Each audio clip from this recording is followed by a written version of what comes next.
من استديوهات الفضائية الإثرية بالعاصمة العاصمة أينما كنتم أيها السادة والسيدات، نحييكم ونقدم لحضراتكم نشرة أخبار هذا المساء. أستهلها معكم أنا عبد الله محمد علي بالعناوين.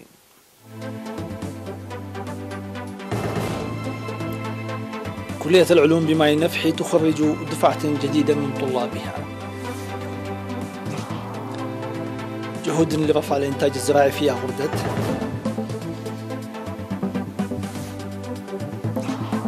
حماية الأشجار المستوطنة في فرو.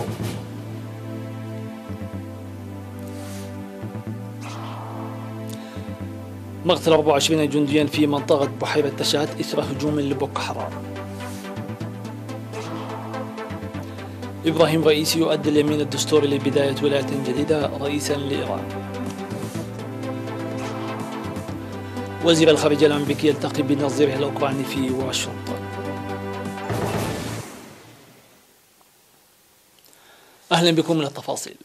خرجت كلية العلوم بمعين نفحي اليوم 7 أغسطس 205 طالب، 203 منهم بالبكالوريوس واثنان بالدبلوم في مجالات الإحياء والكيمياء وعلوم الأرض والمكتبات والمعلومات والتوثيق والسجلات والرياضيات والفيزياء والإحصاء وإدارة الثروة السمكية.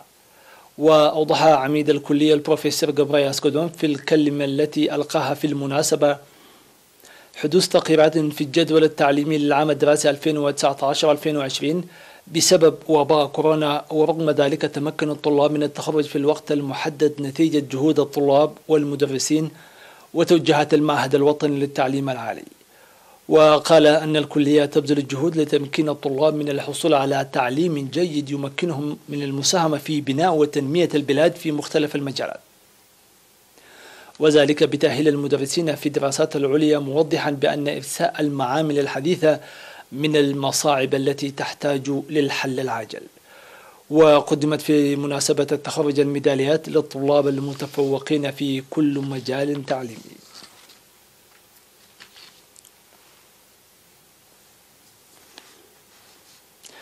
دعا مسؤول الزراعة في مديرية غردة السيد تدرس قبر مريم المزارعين لاتباع إرشادات وزارة الزراعة لرفع الإنتاج الزراعي.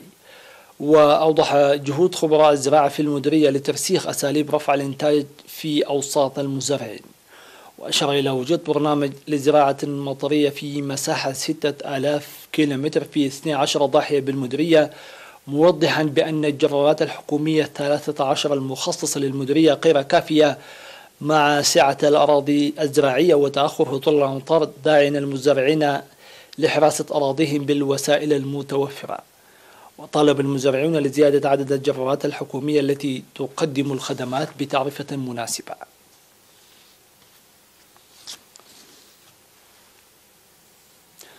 أعلن مكتب سلطة الغابات والحياة البرية في مديرية فرو بذل جهود شعبية لحماية الأشجار المستوطنة. وقال نائب مسؤول المكتب السيد أبرار صالح أن الأشجار الكبيرة المستوطنة ظلت تشهد القطع الجائر، وقد تم توظيف حراس طوعيين للحد من ذلك. وأوضح أن الجهود التي جرت لتعزيز المشاركة الشعبية الواعية حققت نتائجا مرضية، مشيرا إلى أهمية دور إدارات الضواحي لحماية الأشجار.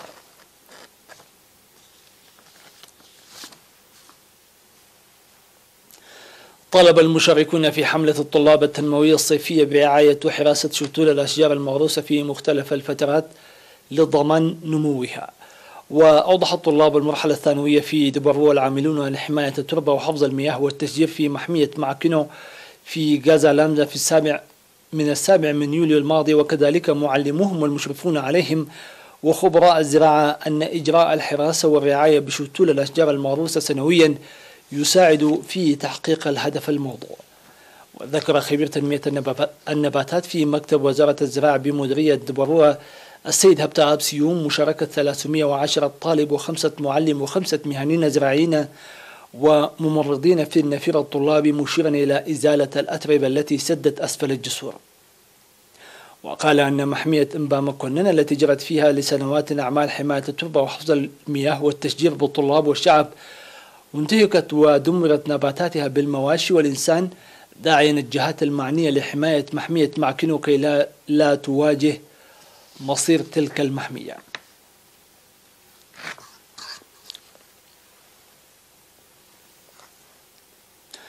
قدم الليبيون المقيمون في مختلف دول المهجر والتنظيمات الوطنية الدعم المالي للجمعية الوطنية لمعاقي الحرب. وأفادت الجمعية أن الليبيين المقيمين في الولايات المتحدة الأمريكية وقطر تبرعوا ب 52,000 نقفة و2600 دولار. وقدم الدعم السيد سقاي محري وزوجته السيدة زايد برهان المقيمان في أمريكا ب50,000 نقفة، وعضوات الاتحاد الوطني للمرأة الليبية في قطر 2600 دولار، والسيدة حليمة إبراهيم عضوة الاتحاد الوطني للمرأة الليبية في قطر 2000 نقفة.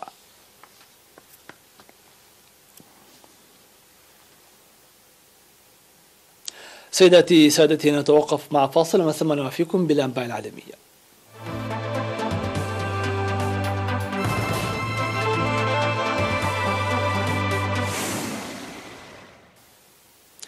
أهلا بكم من جديد. شنت جماعة بوكو حرام هجوما في منطقة بحيرة تشاد التي كثيرا ما تشهد هجمات جهادية قتل على إثره 24 جنديا تشاديا على الأقل، وجرح آخرون بحسب ما ذكر حاجي جديد نائب مسؤول المنطقة. وأكد المتحدث باسم الجيش التشادي الجنرال عظيم برماندو حدوث الهجوم الذي وقع في جزيرة تشوكو تيليا التي تبعد 190 كيلومتر شمال غرب العاصمة نجامينا، لكنه رفض ذكر أي حصيلة. وتنشط جماعة بوكو حرام النيجيرية أو جناحها المشق الذي بات ينشط تحت اسم تنظيم الدولة الإسلامية في قرب أفريقيا في منطقة بحيرة تشاد المكونة من مساحة شاسعة من المياه والمستنقعات تنتشر فيها جزر صغيرة ومأهولة.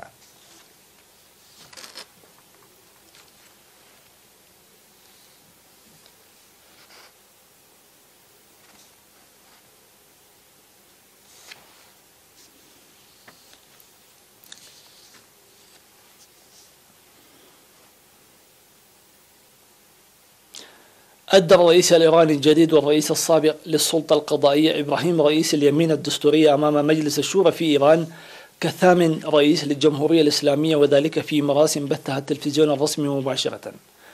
وتلا رئيس القسم الذي تعهد خلاله بخدمة الشعب ورفعة البلاد، وذلك في مراسم أقيمت في القاعة الرئيسية لمقر البرلمان وسط طهران. ويبدأ رئيس ولاية من 4 أعوام سيكون خلالها أمام تحديات تحسين وضع الاقتصاد الخاضع لعقوبات أمريكية والمتأثر بتبعات الأزمة الصحية. وسيكون رئيسي أمام ملفات خارجية شائكة أبرزها التوترات مع الغرب ومفاوضات إحياء الاتفاق حول برنامج طهران النووي الذي انسحبت واشنطن أحاديا منه قبل 3 أعوام.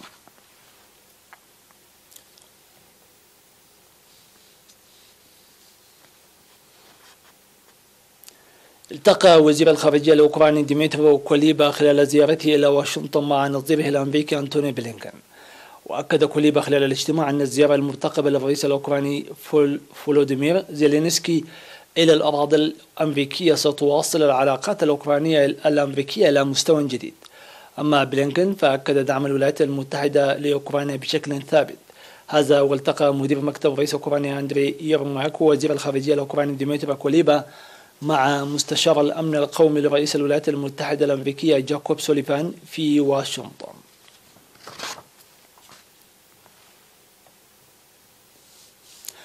طلب من نحو 2000 شخص من سكان كاليفورنيا مغادرة منازلهم فورا مع اقتراب الحريق ديكسي، وهو الأكبر في هذه الولاية الأمريكية الواقعة في قرب الولايات المتحدة هذا السنة، وتؤججه رياح عاتية هذا الحريق. وينتشر حريق ديكسي فاير في غابات شمال كاليفورنيا منذ منتصف يوليو، وهو على ارتباط بالتغير المناخي الذي يتسبب بدرجات حرارة مرتفعة وموجات جفاف في العالم، لا سيما في شمال القارة الأمريكية.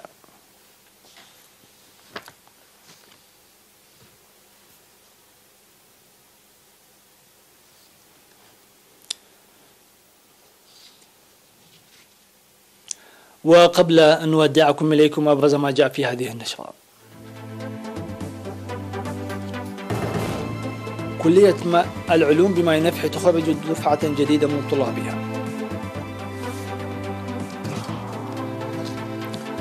جهود لرفع الإنتاج الزراعي في أفردت. حماية الأشجار المستوطنة في فرن.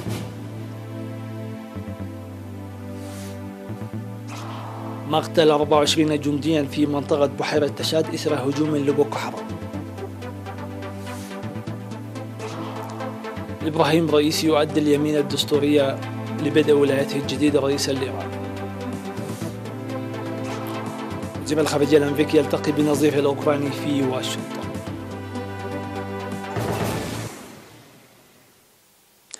هكذا نكون قد وصلنا إلى ختام هذه النشرة، وحتى جديد اللقاء تقبلوا أجمل التحيات وأطيب